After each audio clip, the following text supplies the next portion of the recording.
What's going on? You're watching NFL Daily. Let's get into this mailbag here. Every single mailbag, Monday, Wednesday, 4 p.m. Eastern Time, 3 p.m. Pacific. You see that big red bar down below? It says subscribe. Go ahead and do that. Let's go Praveen Padilla, Julio Jones, a 2022 fifth-round pick. 49ers get a fourth.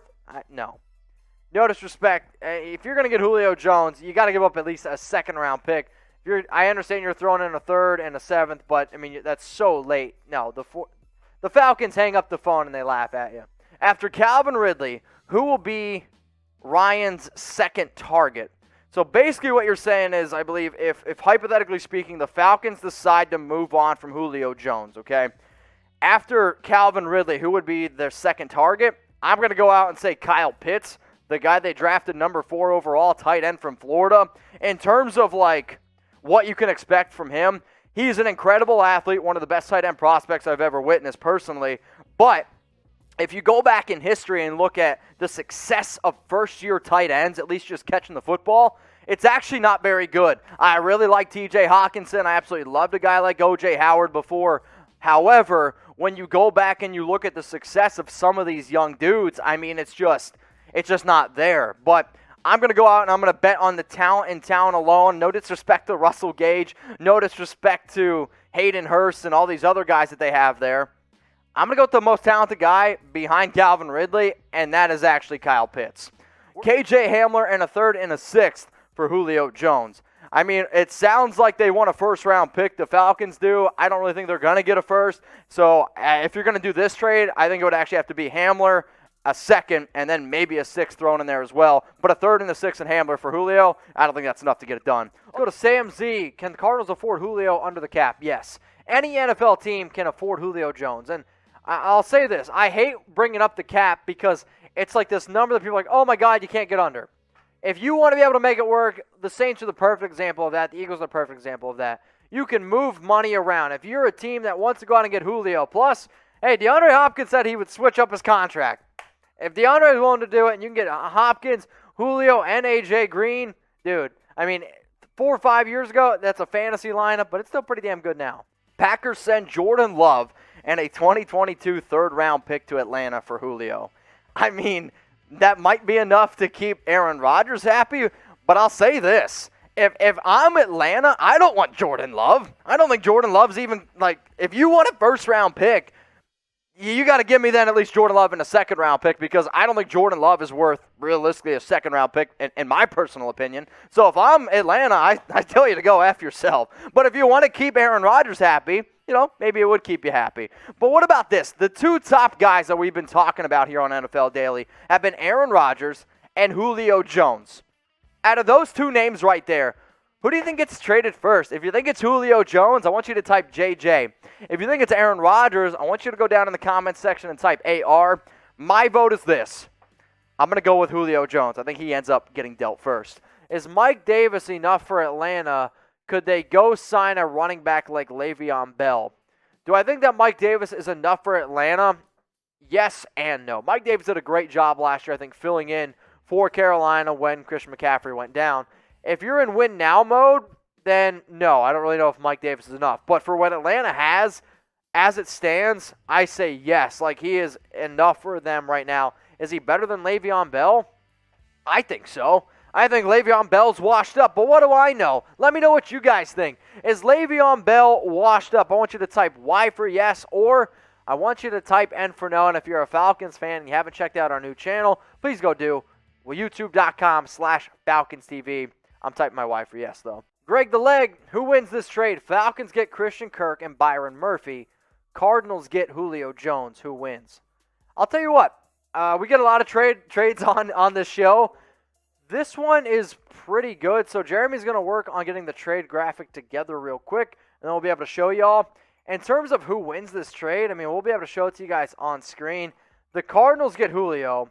The Falcons get Kirk and Byron Murphy. One of the biggest needs for Atlanta is corner, and if you can also get a wide receiver who's halfway decent in Kirk, I mean, I actually think this is a pretty halfway decent deal. I still might say the Cardinals get the better of the deal because, you know, Cardinals want to get rid of Kirk, and Byron, he's an up-and-coming player. But I'll tell you what, this is a pretty good deal. So who wins this trade? Type C for the Cardinals, type F for the Atlanta Falcons. Go down in the comments section and let me know if you think both sides win. Hey, you can also type B for both. I won't hate it. If you're also a Cardinals fan, youtube.com/CardinalsTV is the channel. Steve, we got how many more years does Matt Ryan have, and should we be looking in round 1 of the 2022 draft for a quarterback? Steve, it sounds like you're a Falcons fan. If you want to check out more Falcons videos at youtube.com/FalconsTV. How many more years does Matty Ice have? I'll say 3 to 5 years. The NFL's proven to me that it's very quarterback-driven, and it's going to help these guys stay healthy for a longer period of time.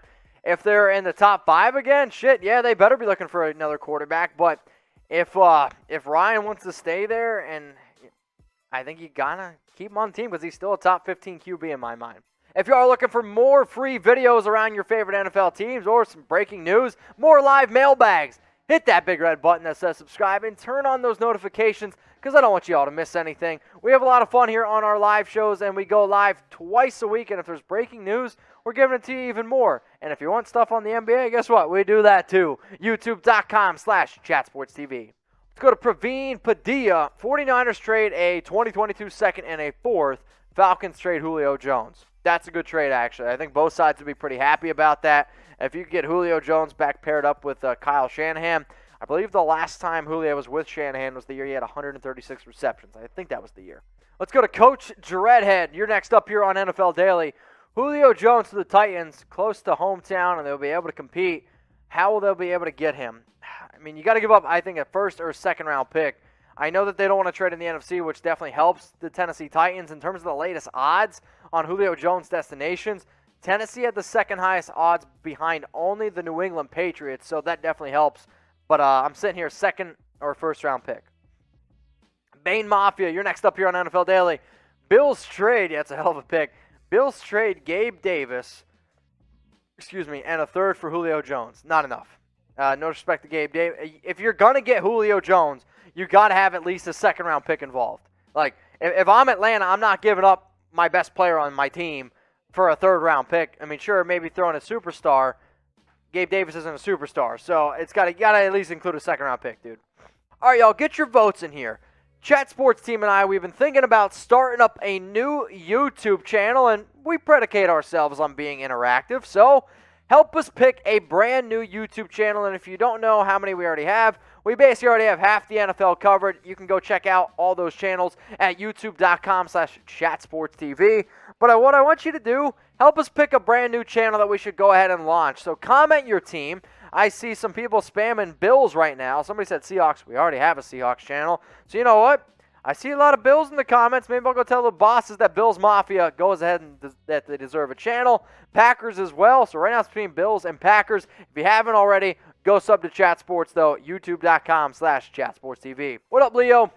Rank Dak, Watson, Allen, Jackson, and Brady. Again, stay tuned if you're watching this live, but I don't want to give it away. I'll say the worst quarterback on that list, for me personally, it's Dak. Let's go to PM YouTubers. Rank, okay, who you think will have the best career, not as prospects. Jamar Chase, CD, Devonta Smith, Jefferson, Judy, Ruggs, and Jalen Waddle. So if I had to say not as prospects and just like in terms of where they are right now and overall fit, I mean, you almost have to give it to Justin Jefferson after the year that man just had. I'll then go on and say Jamar Chase being paired up with Joe Burrow. I think it's going to be really good for him. CeeDee Lamb, I'll throw out there. Then I'm going to go with somebody like Jerry Jeudy, Jalen Waddle, and then Henry Ruggs. ACB collects. What do you collect? Which sophomore quarterback has a sophomore slump this year?